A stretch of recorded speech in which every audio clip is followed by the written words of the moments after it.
بسم اللہ الرحمن الرحیم السلام علیکم ورحمۃ اللہ وبرکاتہ۔ رمضان شہر القرآن۔ آج ہم بات کریں گے کہ قرآن کے ساتھ بندہ مومن کا تعلق رمضان المبارک میں کیسا ہونا چاہیے، نبی صلی اللہ علیہ وسلم کا تعلق کیسا تھا، اور ہم کس کس طرح سے قرآن مجید سے اپنا تعلق مضبوط کر سکتے ہیں۔ تو شروع کرتے ہیں۔ نحمده ونصلي على رسوله الكريم اما بعد فاعوذ باللہ من الشیطان الرجیم بسم اللہ الرحمن الرحیم رب اشرح لي صدری ويسر لي امری واحلل عقدۃ من لسانی یفقہوا قولی، آمین۔ قرآن مجید اللہ تعالیٰ کا کلام ہے جسے اللہ تعالیٰ نے انسانوں کی ہدایت کے لیے اتارا اور اس کے نزول کے لیے رمضان کے بابرکت مہینے کی بابرکت رات کا انتخاب فرمایا۔ ارشاد باری تعالیٰ ہے، اِنَّا أَنزَلْنَاهُ فِي لَيْلَةٍ مُبَارَكَةٍ إِنَّا كُنَّا مُنذِرِينَ، بے شک ہم نے اس کو ایک مبارک رات میں اتارا کیونکہ ہم ہی خبردار کرنے والے تھے۔ اور ایک اور جگہ آتا ہے، شہر رمضان الذی انزل فیہ القرآن ھدی للناس وبینات من الھدی والفرقان، رمضان وہ مہینہ ہے جس میں قرآن نازل کیا گیا جو انسانوں کی ہدایت ہے اور ایسی واضح تعلیمات پر مشتمل ہے جو راہ راست دکھانے والی اور حق اور باطل کا فرق کھول کر رکھ دینے والی ہے۔ نبی کریم صلی اللہ علیہ وسلم رمضان المبارک میں حضرت جبرائیل علیہ السلام کو قرآن مجید سنایا کرتے تھے۔ حضرت عبداللہ رضی اللہ تعالی عنہ بیان کرتے ہیں، اور رمضان میں ہر رات جبرائیل علیہ السلام آپ صلی اللہ علیہ وسلم سے ملاقات کرتے تھے اور نبی کریم صلی اللہ علیہ وسلم رمضان گزرنے تک انہیں قرآن سناتے۔ تو اس سے کیا پتہ چلتا ہے کہ رمضان میں قرآن کے ساتھ آپ صلی اللہ علیہ وسلم کا خصوصی تعلق تھا، اس لیے ہمیں بھی اس بابرکت مہینے میں قرآن مجید کا سے اپنا تعلق مضبوط کرنا چاہیے۔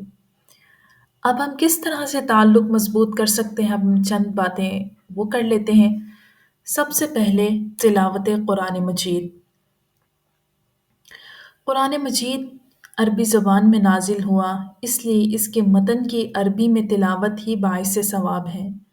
ہر حرف پر 10 نیکیوں کا وعدہ ہے۔ اللہ تعالیٰ نے قرآن مجید پڑھنے والوں کو ایک ایسی کامیاب تجارت کی خوشخبری دی ہے جس میں کسی قسم کا گھاٹا نہیں۔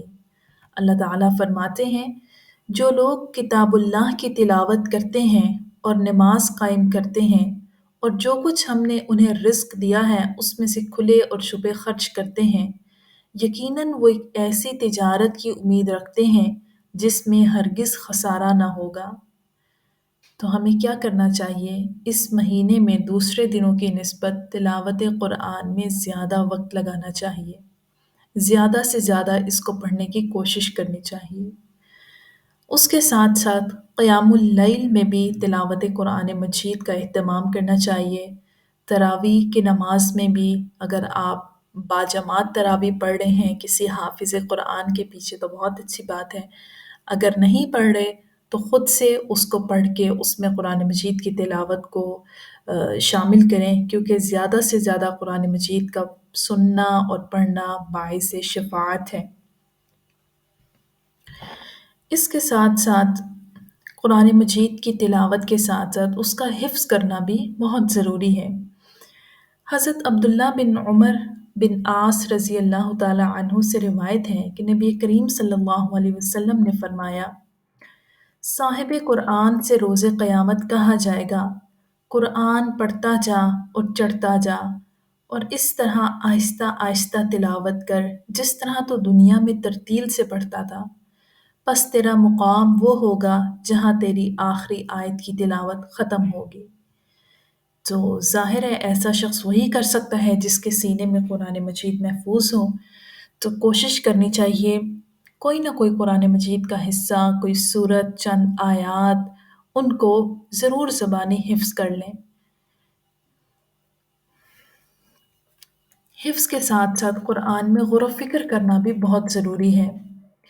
قرآن کی آیات میں غور و فکر کرنا بہت زیادہ اجر کا سبب ہے۔ اسی لیے قرآن مجید کی آیات پر غور و فکر کیا جائے تاکہ اس سے ہدایت حاصل ہو سکے، کیونکہ یہ کتاب انسانوں کی ہدایت کے لیے اتاری گئی ہے۔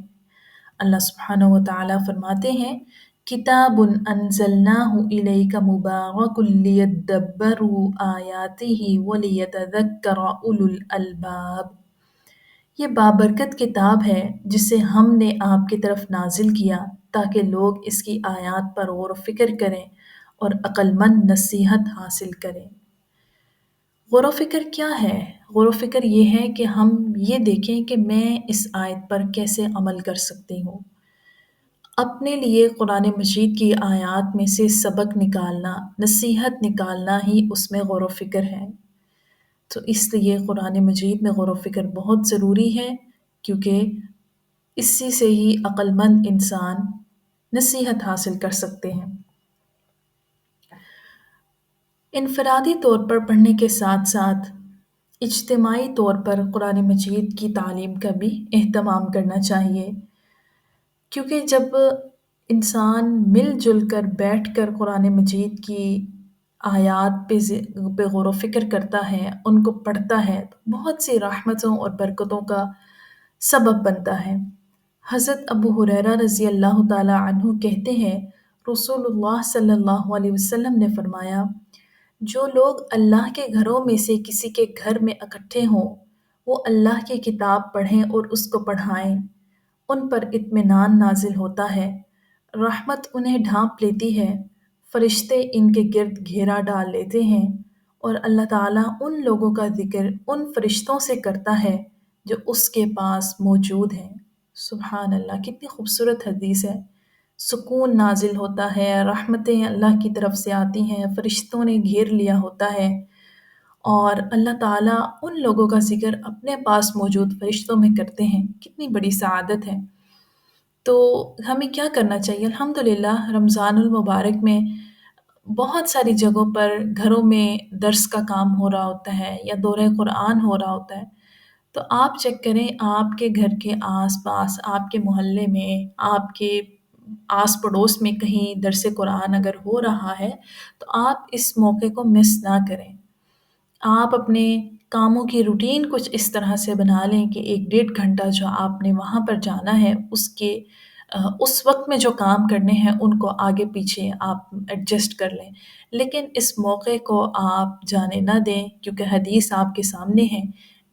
اکیلے پڑھنے کا بھی بہت ثواب ہے، لیکن جب انسان مل کر بیٹھ کر اکٹھا ہو کر گروہ کی شکل میں اللہ کی کتاب کو پڑھتا ہے، سیکھتا ہے، تو اس کا پھر ثواب اور اس کا اجر اور اس کے اوپر ملنے والی جو نعمتیں ہیں وہ کچھ اور ہی ہیں۔ تو ضرور اس حدیث پہ آپ عمل کرنے کی کوشش کیجئے گا، اور اپنے آس پاس ضرور تلاش کریں، کہیں پر ہو رہا ہے تو اس موقع کو آپ مس نہ کریں۔ تو وہ ہم دیکھ لیتے ہیں کہ اب ہمارے کرنے والے کون سے کام ہیں مختصر ایک نظر میں۔ رمضان میں قرآن مجید کی تلاوت کثرت سے کریں، کم از کم ایک قرآن مجید خود پڑھ کر مکمل کریں۔ اس کے ساتھ ساتھ قرآن مجید کا کچھ حصہ حفظ کرنے کی کوشش کریں، اور اگر آپ حافظ ہیں یا آپ کے بچوں میں سے کوئی حافظ ہے تو باقاعدگی سے دہرائی کا اہتمام خود بھی کریں، اور جو حافظ بن چکے ہیں ان کو کروائیں، اور تراویح میں مکمل قرآن مجید سننے کا اہتمام کریں۔ قرآن مجید کو سمجھنے اور ترجمہ جاننے کے لیے دورہ قرآن کی کسی بھی مجلس میں شرکت کریں، یا اگر آپ کے پاس کوئی بھی ایسی سہولت نہیں تو انٹرنیٹ تو ہے نا، تو آپ انٹرنیٹ پہ جو ہے وہ سرچ کر لیں، اس کو سن لیں۔ اپنے اہل و عیال اور دوستوں کو بھی قرآن پڑھنے کی طرف متوجہ کریں، اور اللہ تعالیٰ سے دعا ہے کہ اللہ تعالیٰ ہم سب کو سمجھنے اور عمل کرنے کی توفیق عطا فرمائے، قرآن مجید کے ساتھ بہترین تعلق قائم کرنے کی توفیق عطا فرمائے۔ وآخر دعوانا ان الحمد للہ رب العالمین۔ سبحانک اللہم وبحمدک، نشہد ان لا الہ الا انت، نستغفرک ونتوب الیک۔ السلام علیکم ورحمۃ اللہ وبرکاتہ۔